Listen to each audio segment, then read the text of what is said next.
Welcome to the PAC conference call. Greetings. PAC stands for People's Awareness Coalition. It was founded in 1998 by L.B. Bork, who then released the Red Amendment in 2000. The Red Amendment, the tagline is the book that will change America. And it's very true. If we can just get it in the hands of more people, then we can get the, help spread the word out. Some of the core philosophy about the group is first and foremost is about information. It's about informing. It's about research. Okay, so I'd put that all kind of in the same category as information. PAC's mission is to be an educational tool to get Americans up to speed on the current condition of the government in order to identify the problems and, more importantly, to identify the remedy. Another main pillar of the PAC philosophy is nonviolence. Our belief is that wars and rebellions are the two most destructive diseases of society. It also calls bad attention on you when you go out and protest and get in people's faces and commit acts of violence. It never works out great for the overall message of the group. So our remedy is a nonviolent remedy. It's also a non-confrontational remedy. So another of the core principles is cooperation. It's extremely important, we believe, to stay connected with other PAC members and become involved, and also to become involved in your local community to make sure that you know your neighbors. Hopefully you can get along with them. Hopefully you can find a way to strike a deal, barter, trade, figure out how you fit into your local community. And lastly, we have on this list, but obviously I think this list is probably incomplete, but the last is the purpose. Obviously we have a purpose, we have a set goal, and that is to identify and correct the fundamental problem plaguing America for the last century and a half in order to restore the Republican governmental system as prescribed by the Constitution. So basically in this statement you'll notice we are not an anarchist group. We are not an abolitionist group. We believe that the federal government does serve a function. We just want to get back into its original intended function. And then we have here lastly, freedom is responsibility.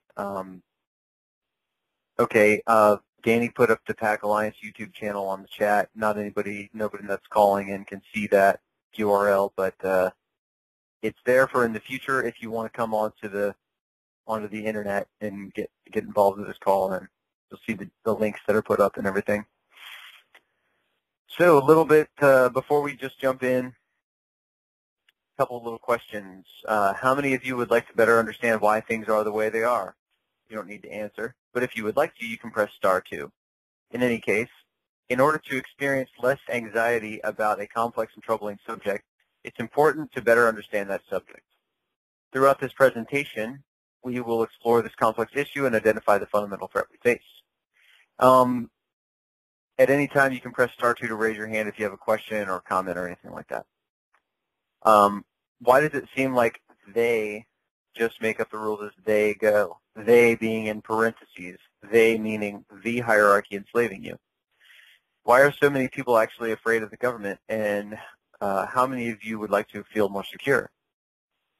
PAC's goal is to help you answer all these questions and much more by providing the information and the tools you will need to achieve your lawful remedy. Now, we don't provide everything that you're going to need. We leave a lot of research up to you, and actually that would be what we call level 1, the self-study level. That includes getting the book, reading the white papers, researching the footnotes that are in the book, researching any little rabbit holes that kind of come to your mind as you go through that information. That's the self-study level 1. Now, where do we begin, really? So here we are. We're basically, you could say this is level 0. I think a lot of you probably do already have the book, and I know at least one of you has already gone through the process. And so we'll begin this by saying this is basically level 0. First, we'll begin by becoming familiar with certain important terms and concepts, and then as we go, we'll see how they fit together to see exactly what the message of People's Awareness Coalition is and the goal. So firstly, And most important, we have status. Then we'll go on to citizen, power. Then we'll review the difference between rights and privileges. We'll go over a little bit what's liberty versus freedom. I forgot to do that last time. And then legal versus lawful. So first and foremost, the most important one, I believe, is status. So let's explore exactly what, welcome to the PAC conference call again, somebody that just jumped in. We're going to explore now the definition of status. It's important to understand the definition of these terms because they're used a lot of times differently in legalese than they are in regular modern speech. And so it's really easy to get confused when you're going through. And if I were to just start spouting off about everything that, PAC wants to do, it might not come off exactly as intended. So anyway, status is defined in Merriam-Webster dictionary as firstly, a position or rank in relation to others, as in the status of being a father, okay, because that would be in relation to your child. Then next, we have relative rank and hierarchy or prestige, especially high prestige, meaning, oh, he has a really high status, or his status is a celebrity, or a status of a politician, or whatever. Then the term or the definition that is more pertaining to what we want to talk about tonight is the condition of a person or a thing in the eyes of the law. That could be maybe servant or master, maybe married or unmarried, and maybe citizenship status. So obviously citizenship status is one we are focusing on tonight. So as we go on, we're going to explore exactly what is a citizen, now that we've mentioned citizenship status, and that is the status that we wish to change when we function as a group among PAC members and stuff. We focus on the citizenship status. So what is a citizen? A citizen is a person who owes allegiance to a government and is protected by it. Okay, so that's very important. You have to keep that in your mind. Allegiance is important. Government of the people, by the people, and for the people. So this is an Abraham Lincoln quote from the Gettysburg Address, and we'll kind of examine in this quote, we see that it's presumed, I guess, that government is made of citizens, I guess, and it is there to address the matters that the citizens care about, right, and to act out the citizens' I guess wishes and needs and their for their own mutual benefit and security. So therefore, it's our belief that the citizen bears some responsibility for the actions of the government. After all, they are part of what constitutes the government. By their contributions and acquiescence, they empower the systems that form. By taking this principle into account, we have determined that invoking the inherent right to remove oneself from an objectionable system is the single most effective way of disempowering it. Not fighting with people over it, not protesting, not screaming, not committing active vandalism or violence, but by just removing yourself, by removing your consent. So now that we've mentioned now that we've mentioned power some, we'll go into exactly what the definition is as it pertains to our presentation. The legal, the definition that we find in Merriam-Webster dictionary here is the legal or official authority, capacity, or right. And secondly, the possession of control, authority, or influence over others. So the best example is a parent should have power over the child, not the child having power over the parent. This is an example of what we call the order of nature, which we'll get into in the future, just in a couple slides here. But it also aligns with a maxim of common law, which goes as follows: the creation can never be more powerful than the creator. Okay, so keep that one in mind as we move on. A little bit more about power here, and more specifically legitimate power. Where does it come from? Where does a government's legitimate power come from? Well, we'll see here in the Declaration of Independence that it says, governments derive their just power from the consent of the governed. So that kind of brings us back a couple of slides to the statement where I said, we have determined that invoking the inherent right to remove oneself from an objectionable system is the single most effective way of disempowering it. Basically, simply put, legitimate power comes from consent. I mentioned the order of nature earlier in the presentation just a few minutes ago, and we're going to talk more specifically about that now. The law regards the order of nature. That is also a maxim of common law, and that basically means that the law sort of will uphold what is the order of nature. For instance, a father or mother having power over their children. They call that being a custodian in law. So that's an example of the law upholding the order of nature. The creation can never be more powerful than the creator. Okay, that's important, and it'll become extremely relevant as we move on. What is exactly the order of nature? Okay, well, it's defined as the physical universe considered as an orderly system subject to natural laws, not human laws or supernatural laws. While the human laws that are made oftentimes, especially in common law, do mirror the order of nature.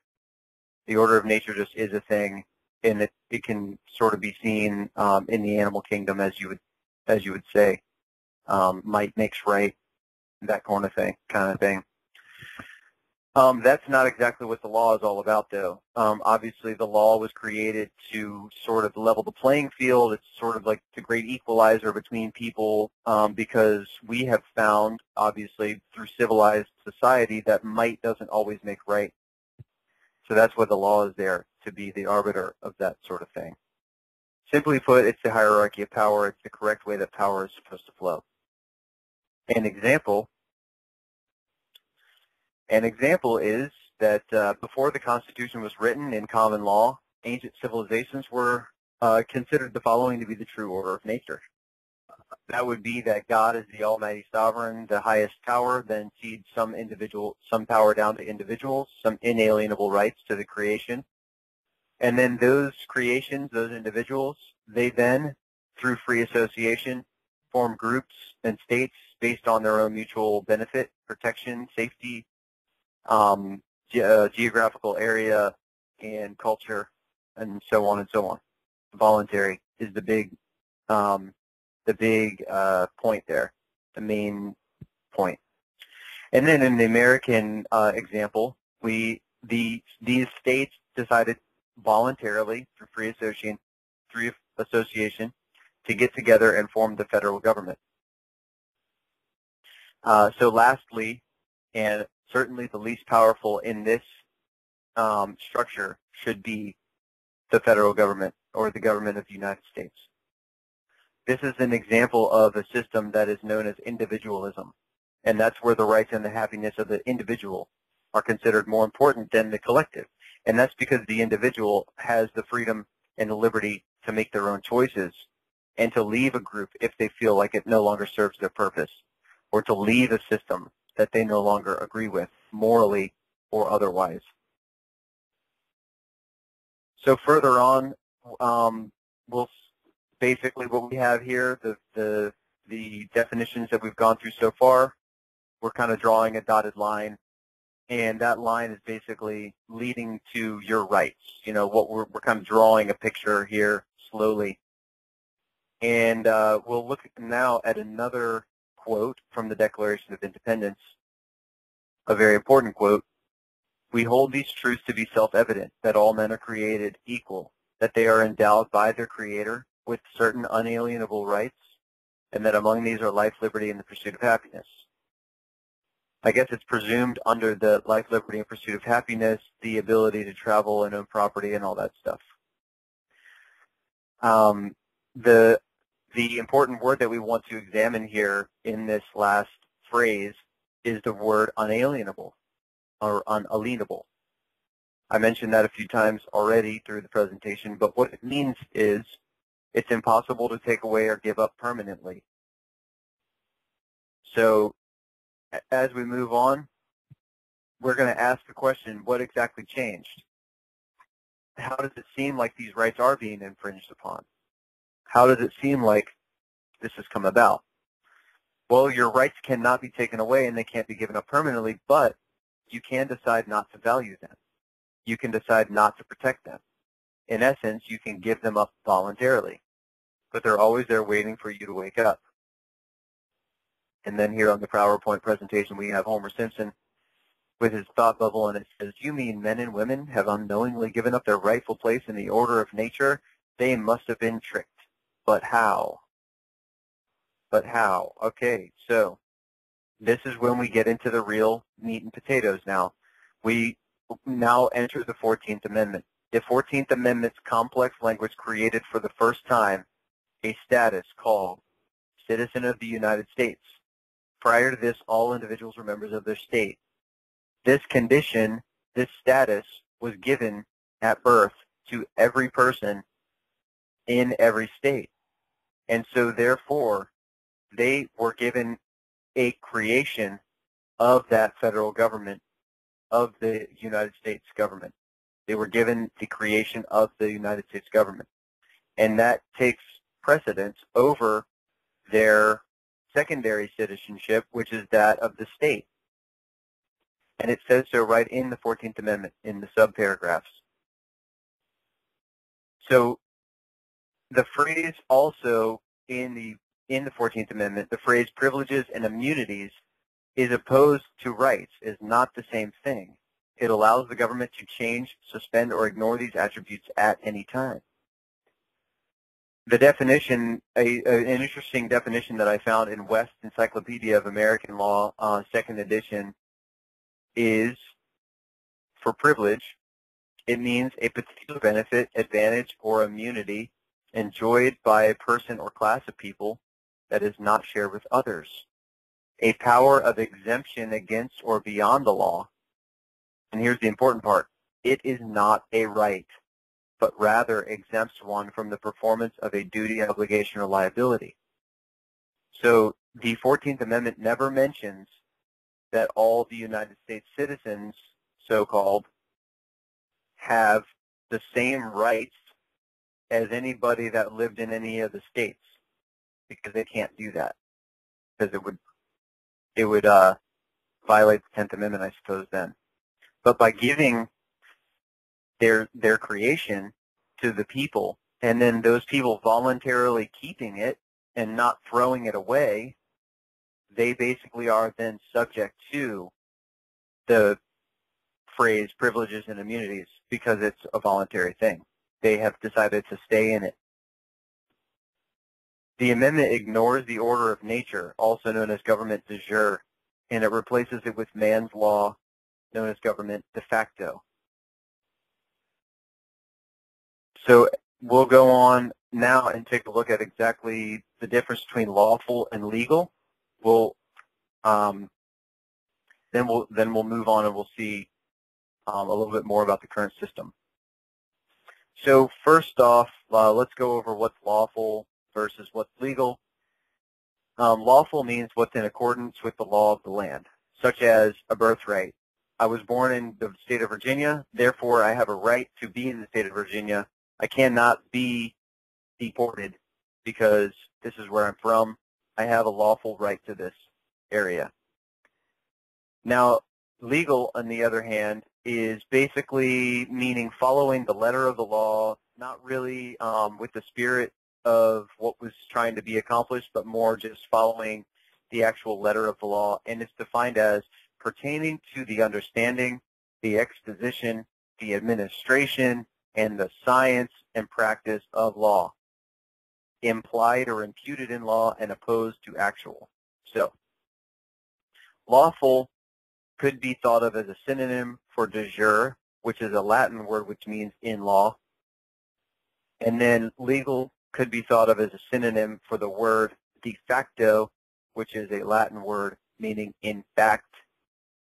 And that means that since it was written, since man wrote it down and imposed it even against possibly the, against the wishes of other people, it's man's law. It was written. It was passed. Doesn't matter how it happened.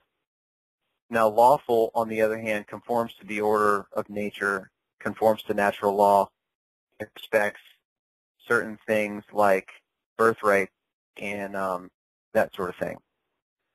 Legal looks more to the letter of the law, lawful more to the spirit of the law. Legal is more appropriate for conformity to positive rules of law, and lawful for accord with ethical principle. Now, legal imports rather that the forms of law are observed and that the proceeding is correct in method, sort of like the ritual, that rules are prescribed have been obeyed. And lawful, more that the right is actual in substance and that moral quality is secured. So we'll go now and take a look at the current system now, and then we'll sort of sum it all up as we go on. So the new order now, not the order of nature, but the new order that's been created by man in this current system is that the federal government, the United States government, is at the highest rung of power because it's given its creation unto all the individuals. Then next in line would be the groups and states and organizations, and then last in line is the individuals. This is an example of what is known as collectivism, and this is where the group is always considered more important than the happiness and well-being of the individual.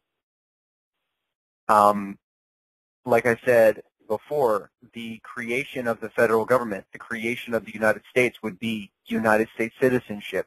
That was created by the United States government, and I'm talking about that as a singular entity.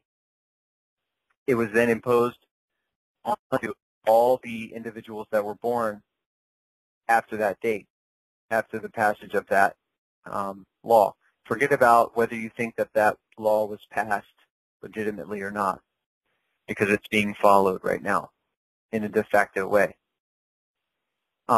So basically, political power comes from groups of people that share the same status. This is why the states seem to have no power. To answer the question from the very beginning of the presentation, why does it seem like they just make up the rules as they go? The reason is because the states have no power. The reason the states have no power is because they are not populated by people that have primary allegiance to that state. They are populated instead by people that have a primary allegiance to the United States citizens. These people have no rights. They have no protection of the Constitution of the state wherein they reside. They have only privileges and immunities that simply mimic de jure rights. So I know that's a lot to take in, but it is the absolute truth, and that explains exactly why it seems like the federal government can just do whatever it wants to do, because the states have no rights. They have no ground to protect the people that are living within their borders, because those people are not citizens of that place. So how do we exactly fix this? The best way to correct the current situation is to bring the power back to the states. You could say that People's Awareness Coalition is sort of like the ultimate purist state rights movement. Bring the power back to the states as intended by the founders by correcting your status to that of a state national, as opposed to being a United States citizen. This means pledging allegiance to a state, thereby bringing political power back to the states and bringing the federal government back into its intended function. We did have a caller pop in, and caller, if you would like to ask any questions, you can press *2 at any time and raise your hand, and then I'll address any questions, and that goes for anybody else that's on the call too. People's Awareness Coalition is here to provide the remedy, that being an administrative process, basically paperwork and mailing, or paperwork and mailings, but we need your help. It has been the mission of PAC since 1998 to bring proper constitutional education and political awareness to all Americans. But in time it was realized that most Americans are not quite ready. Thus, PAC Alliance was formed. PAC is looking for good people to move this vision forward, those people who are looking to free America from its deception and assist those that truly want freedom. So basically, back in 1998 when this group was created, and then subsequently in the year 2000 when the book The Red Amendment was written, the founder, L.B. Bork, was trying to get this information out to people and unlock people from the system. But obviously, not everyone can just jump right out of their system, or of the system, because they have grown certain dependencies on the system. And so in order to safely uncouple yourself from the system, it's really good to try and think of a way to become less dependent on the system, and then to free yourself from the debts that you have. And then, once you've done that, which is very hard to do in a lot of cases, then you can, feel more secure and safe to go ahead and try and leave the system if that's what you want to do. Some people may not be able to. Some people may be collecting Social Security. They may be retired or whatever, and they just really can't justify, leaving behind everything that they, paid into the system. They're hoping to get their return on their investment, I suppose. But these people still can help. These people still can be very valuable members of the People's Awareness Coalition Alliance, the PAC Alliance. So on we go. PAC is here to help. People's Awareness Coalition has released a lot of information that can be found at pacinlaw.us in the form of white papers. If you don't have a copy of the book, then you can read those papers. And then when you do get your copy of the book, then maybe you could review those papers again, and you'll probably see a lot of information in a different way than you did the first time. You can start your educational journey there with the assistance and consultation of PAC members, also at our Facebook group, the official PAC Alliance. That's on Facebook. And okay, so we have a URL popped up in the chat box. I'll put that up there. I put that up there, Levi. That's for anybody that wants to read about the true purpose of the 14th Amendment. And that's www.pacalliance.us/14th, spelled out 14th/7. And that kind of gives what we talk about. Okay, you were breaking up a little bit there. We did hear the URL fine, but then your phone started cutting in and out. So yeah, if anybody wants to go and visit that URL, pacalliance.us/14th/7, then what exactly are we going to find there, Frank, again? It's the true purpose of the amendment. Okay. Most people believe that it had to do with giving ex-slaves their rights, but that's not really what it was about. Section 1 of the 14th Amendment points out that how everybody that's born or naturalized in the United States are automatically U.S. citizens. And prior to that, it wasn't that way. This is just sort of a clarification on earlier in the presentation you had talked about how the status, your status was that of a U.S. citizen. Well, prior to that, you were a citizen of your state or a national of your state. I believe back then it was a citizen of your state. So what they did with the trickery of words is they made everybody U.S. citizens, and when they did that, it puts you in an automatic form of legal rebellion against your original state government. And that is actually a crime under international and national law. So to them, 14th Amendment citizens are criminals or belligerents in the eyes of the law, and they're not even aware of it. Right. And then, therefore, they deserve whatever comes to them. Right, and that's the reason they're able to get away. What we become in the eyes of the law is known as belligerents, and once we cross the line of turning into a hostile belligerent, all bets are off, and they can legally do whatever they want because they do that all the time. That's the legality of it. That's the difference between legal and lawful. Whereas lawful, you can't trick people. You're just not allowed to do that. This is knowledge that you'll find in the research when you read the Red Amendment. That's why it's so important. It's good to keep that in mind as you read through, because it'll make so much more sense that way. Well, yeah, and that's one of the hardest things to get. For me, it was to wrap my mind around that. Was that your state is actually a country in the eyes of the law, under international law. That's why there's 50 constitutions, actually 51.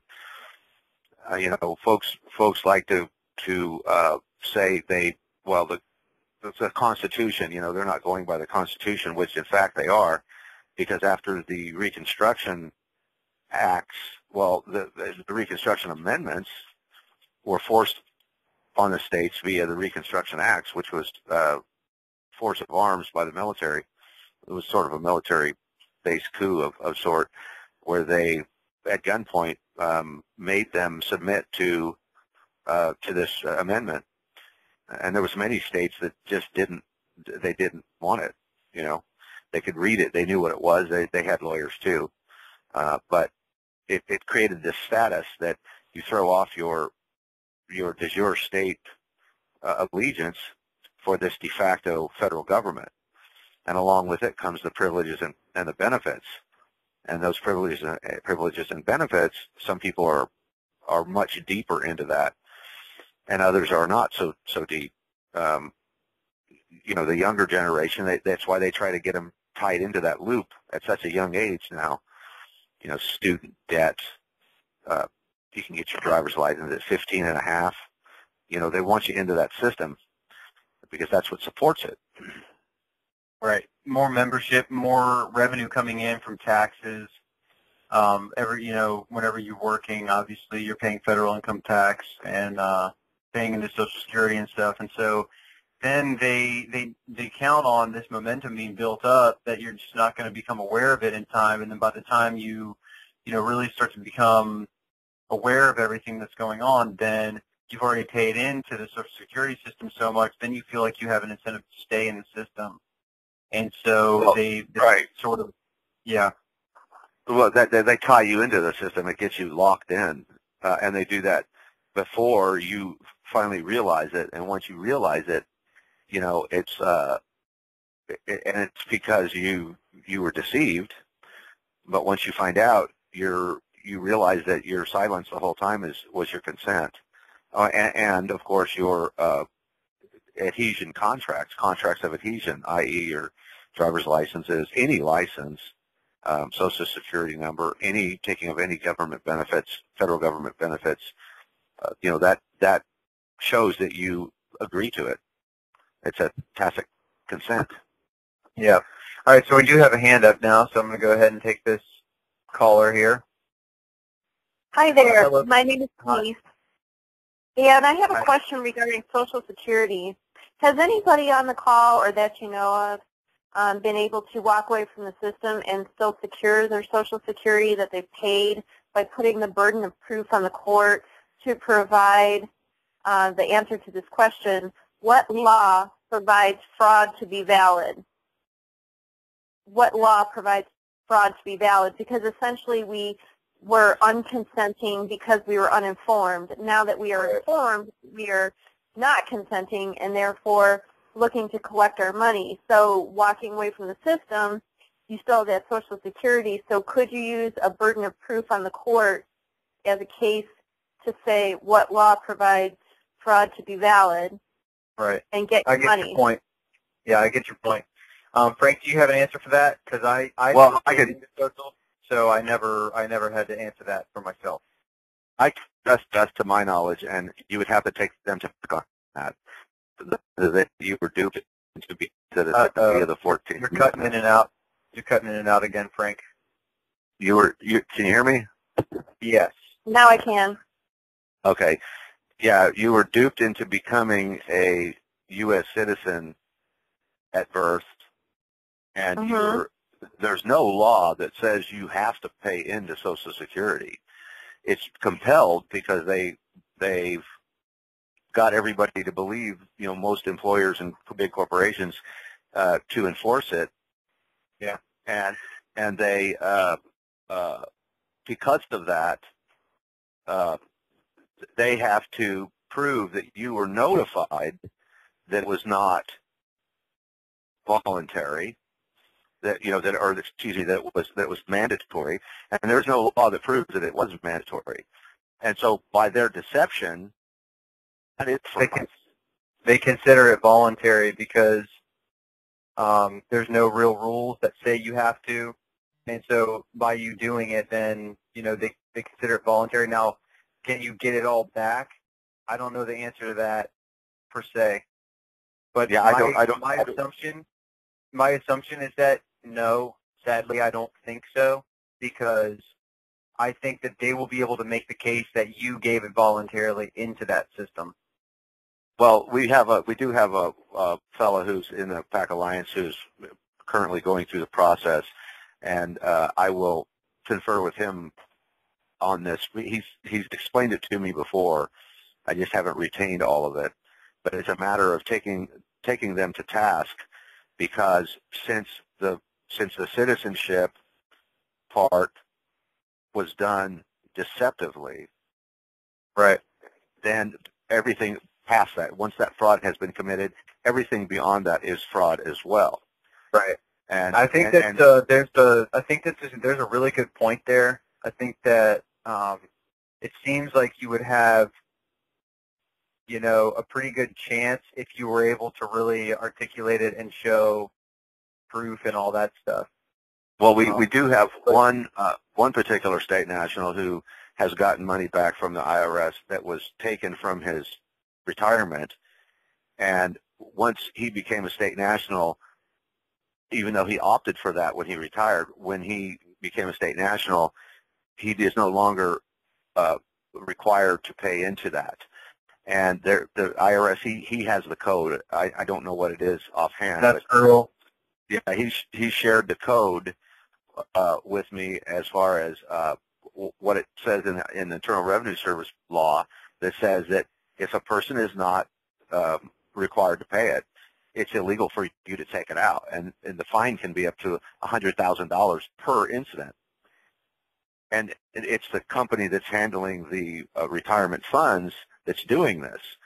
So it's not necessarily the government per se that is doing the part here. It's the employers or the people that you have to deal with. A lot of times it's the employees of the government or of the corporation that you're dealing with that is basically ignorant. They don't know what the law is. They've just been told that this is how it's supposed to be.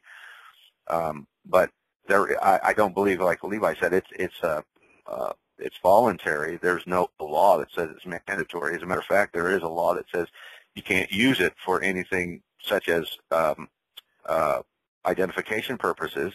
But when you go to get a driver's license, they ask you for it. Yep. And they're not really allowed to. They're not allowed to do that. That is an illegal law, illegal act that they're committing. So a lot of these things that are these questions that are coming up like this, these are questions that need to be answered. We need people to. This is part of some of the research that needs to be done. Right. We can't do it. We can't do it all. But yeah, we need people to forge that path. I mean, there's been a lot of instances and cases of different things like this that have come up that, slowly we're knocking them out one by one, and we're coming up with solid answers for these things. But right now, you kind of came up with a question we haven't really delved into and gotten a really good, solid response for. Yeah, I know that I've. Yeah, go ahead. Can I just leave my email or my phone number with you, and we could take it up at a different time?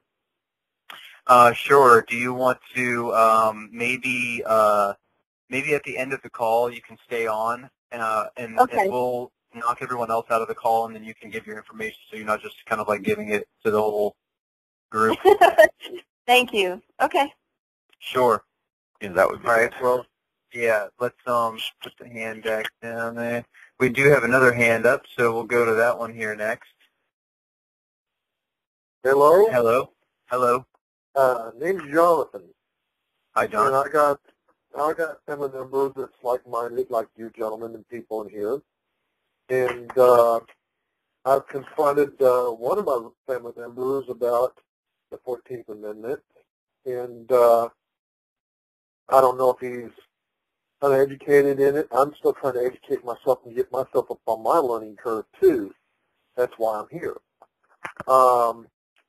But he said, why do we need the 14th Amendment when we already have our unalienable rights? And I'm trying to find out a way where I can present that to him where it's, where's the jurisdiction on that, or have it or don't. I'm going outside that area of the 14th Amendment.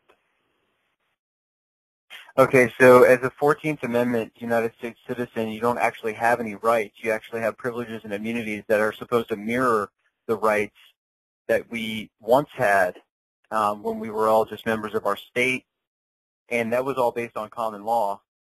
And so basically, when you boil it down, common law means if there's no victim, there's no crime, and sort of secures your liberties just because it kind of comes down to common sense in a lot of ways when it comes to common law, but it's all based on maxims and everything. And the current system is really is really built on that as a framework, but then they sort of superimposed this layer. They sort of like laminated the old system, and now they're able to sort of like write over top of other things, and in that way they're able to give privileges and immunities which can be manipulated. And it says right in the 14th Amendment, it says privileges and immunities right in there instead of rights. Right, and part of it is, in 1868, 20 years after the Communist Manifesto got a chokehold on American capitalism, Congress basically embraced Marxism with the 14th Amendment. Dual citizens, unquestionable debts. Section 1 of the 14th Amendment, the language, all persons born or naturalized in the United States and subject to the jurisdiction thereof are citizens of the United States and of the state wherein they reside. And what they did was they usurped the individual states, the body politic of each state, which you had inalienable rights, and you've traded those for U.S. citizenship. And they did it in a deceptive manner by putting this into the Constitution. And what that did was that basically nullified the first 10 amendments, because those first 10 amendments just, they weren't giving you the rights, they were just verifying or validating that these were the rights that you have. It was more like a the privileges of the rights you have. Sorry? Those are the privileges of the rights that you have under the 14th Amendment. Right, they're not rights. Yeah. They're privileges and immunities. And what they did was they said, hey, come to our side, support this de facto government, and we will give you back this. And if you notice, it took 6 years after. Oh, you're breaking up again, Frank. It was 60 years after the implementation of the 14th Amendment, which was unlawfully ratified. It was done at the point of at the end of a bayonet. They started implementing things that were related to the 14th Amendment: taxes, the Federal Reserve, Social Security, and what they had to do was they had to wait until those several generations of people, attrition, they died off, because the customs and usage were completely different back then than they are today. Back then it was people raised their own kids, they schooled their own children, they would form schools, private on their own, They had their own. They didn't take a whole bunch of. There was no. They didn't take any federal money for different things, and so they weren't dependent. The states weren't dependent for money from the federal government for schools and for police and for roads and for WIC and whatever, like social services, like food stamps and whatnot. I mean, well, the federal government had no jurisdiction over the peoples of the states. A perfect example is the WIC. Because of the 10th Amendment. Yeah. Okay. Right, and I'm comprehending that. I only got one other question for you, and I'll let you get back to with the rest of the crowd. I've been with 3 other groups in the past, working on sovereignty and and their rights and stuff, and some of them have fizzled in the past. This one, being since the '98, and working and getting more growth, and it seems like you guys are well organized. I'm from Oklahoma myself, and I was wondering if there was any other founders that you have or people that are like-minded that you came across that I might be able to cross notes with and work with that are in Oklahoma too myself. I'm not sure about Oklahoma specifically. There's been a lot of people that have gone through the process over the years, but most of the people that have affiliated with PAC at one time aren't really affiliated anymore because they just decided to go off and do their own thing. Now we have more of a cohesive group than really ever before, and so it is growing. But the best way to, I think, to bounce ideas off of other like-minded people would be like if you have Facebook, to go on the Facebook official PAC Alliance page on Facebook, or just keep coming on these calls. And also too, Levi, there is if you purchase a TRA, you get access to the Level 1 forum on the PAC website. There's also a general forum. It's PAC and Law /groups, and then that will take you to the general forum. And then there's also PAC and Law groups. I believe it's /groups. PACandlaw.us /groups. Yes, PACandlaw.us /groups. What's the Facebook group again, slowly, please? It's called Facebook. Go ahead, Frank. It would be the PAC Alliance Study Group, PAC Alliance Study Group, and the main one is the official TAC Alliance. I guess that would be a Facebook page. Yeah. So it's a PAC Alliance on Facebook. PAC Alliance. Yeah, if you were to type into the search bar on Facebook, if you were to type in PAC Alliance Study or official PAC Alliance, then you're going to find one of the 2 pages that we run. And there's more, but most than the other groups are either secret or closed. Where we kind of it's official PAC Alliance page,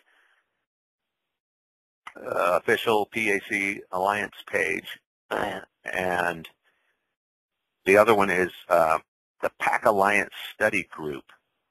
Those are two good Facebook groups to get into that post the events such as this call, and you can ask questions, you can read the posts that are there, you can interact with other folks that are seeking the same answers. But I'd like to encourage you to go to the official, which would be the PAC forum on the PAC website, which is PAC groups, PAC.us /groups, and that will get you into the general forum. And there's it's sort of like a forum type setup. It's not like Facebook, so it's not super easy to use, but yeah, you post your question. You post your question, and then come back tomorrow, and you'll see, hopefully some answers or whatever there. Right, and there's also. I was going to say right now, we're trying to push traffic over there because Facebook is, Facebook censors posts and takes things down and will block you for certain things if you say certain things that are. but that's why we're trying to kind of push more people to the forum, because it's sort of censorship free, as long as you're not, posting totally irrelevant stuff or like, being, antagonistic and violent and stuff. Yeah, I've just like that's the problem we have with some of the past groups and stuff. Is some of the past groups wanted to get sonority, and and it was more of a power trip. It didn't start trying to play politics like old school, like what we have right now, instead of trying to do what was right for our rights in the first place. And that's why they fizzled out. No, yeah. So People's Awareness Coalition is different in the way that, like, I'm a state national. I've gone through the process. We have another gentleman on the call named Danny that's gone through the process, and we treat each other as equals, even with the people that are in the PAC Alliance. Like I don't barge into a conversation and say, oh, I know more because I've gone through this process already, and you guys need to listen to me only, and blah blah blah. I mean, that we respect each other, and we like to share information, we like to get information, and we like to help each other to grow this group and to just get this message out, because we really think that this is the main issue, the main fulcrum, if you will, of every problem that we have going on stems from this citizenship issue. Right. It sounds like you find the Achilles' heels of some of the major problems right off the bat. That makes sense on why you guys have been growing so steadily so far, because it's showing so much truth in what you're presenting. And it's actually been practiced. It's not just a theory like these UCC things and other patriot mythology out there. It's just, this has actually been tried and true. And we have people that are living the status right now. Like, it's not just a theory that people are just arguing over and citing case law and posting giant articles to try and prove their point, or like to just flood you with information so that you stop arguing with them or something. I mean, it's very easy to say the point, and we get right to the point, and that's about it. Well, you're being peaceful about it, and you're not being rebellious, and you're not trying to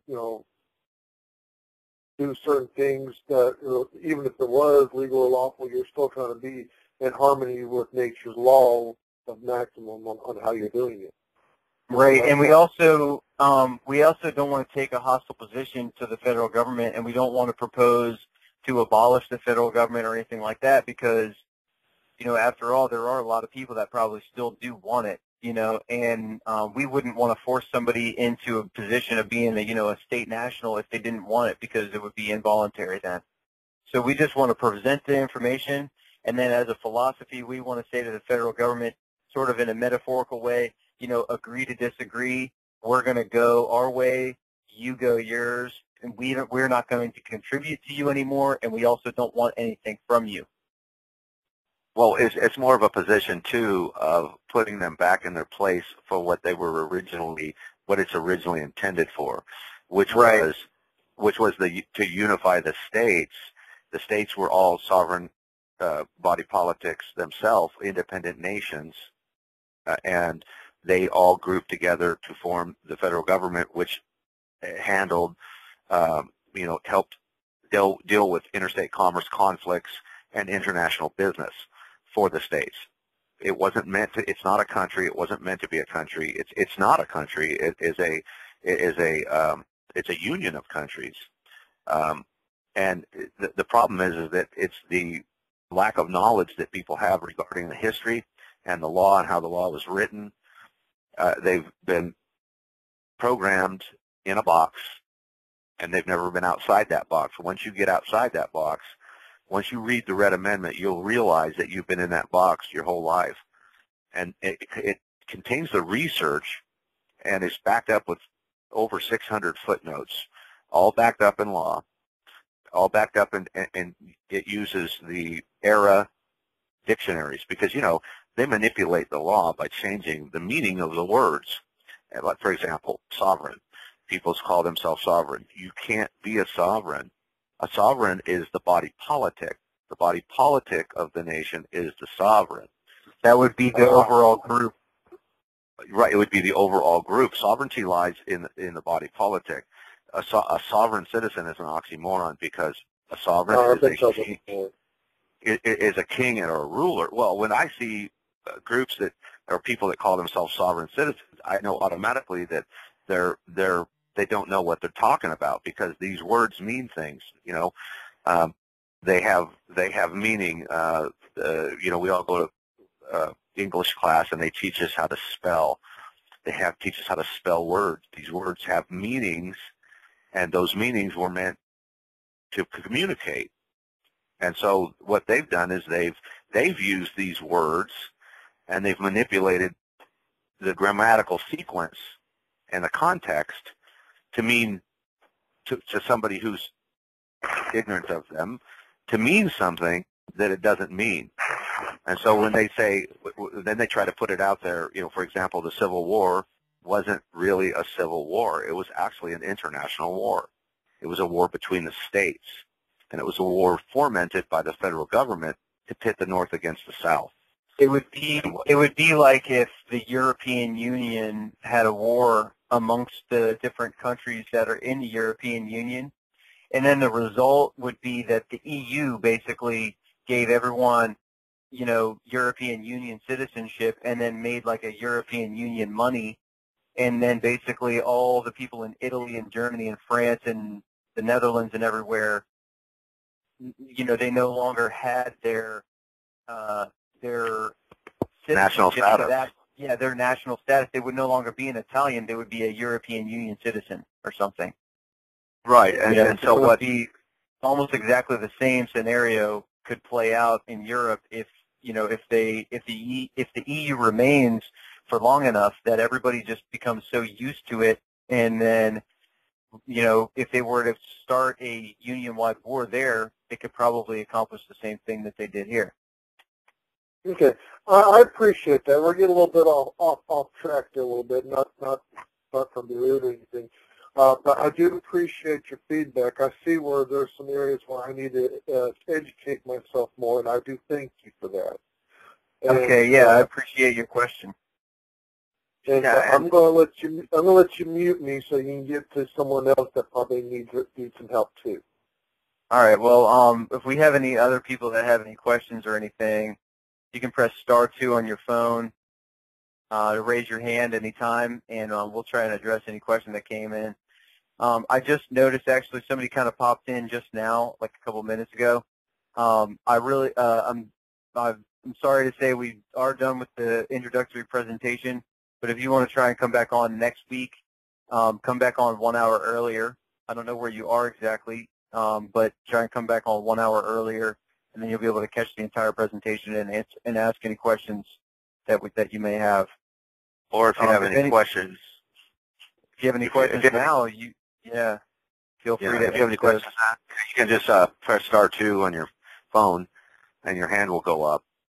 And, okay. You know, we encourage. There you go. Got a question. Hello. It's John. Oh, hey. Oh, hi, John. Hey, I just I couldn't make the call, so I want to call in and see how the questions were going. That's all. Okay. Cool. Well, thanks for coming on. Well, we were just having a discussion. We've had a couple good questions so far. Sounds like some newer people are on the call tonight, so that's a great thing. Well, welcome to everyone who called in today to listen. That's fantastic. Yes, this is John. He's been a member, or he's been assisting PAC with its endeavors for quite a while. So we love John. All right, thank you for everything that you do, Levi and Frank. And these guys are so. Well, you're welcome. Yeah, you're welcome, and thank you too. So. All right. Yeah, thank you, John. Yeah. Okay.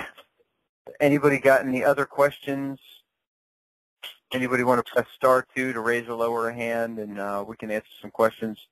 If not, I think I might hop off of here because I'm not feeling too great today. Didn't really. I'll hang on the call, Levi, if anybody wants to hang on and give me their email address. Yeah, I'm not gonna hang up. You can do the hang ups, Frank. I'm gonna hop off of here though. So I'm gonna go ahead and say good night to everyone. Our friend from earlier has another question. Maybe I'll stay on real quick just to hear that. Okay. I'm just staying on to give you my info. Yeah. Okay. Yes. Okay. All right. Well, I'm gonna hang up then, Frank, and you can do the hang ups for tonight. Okay. All right. Have a good night, everybody. Have a good night, everybody. I guess the call is we're going to be done with the call here, unless anybody has any more questions. Okay. Oh shoot.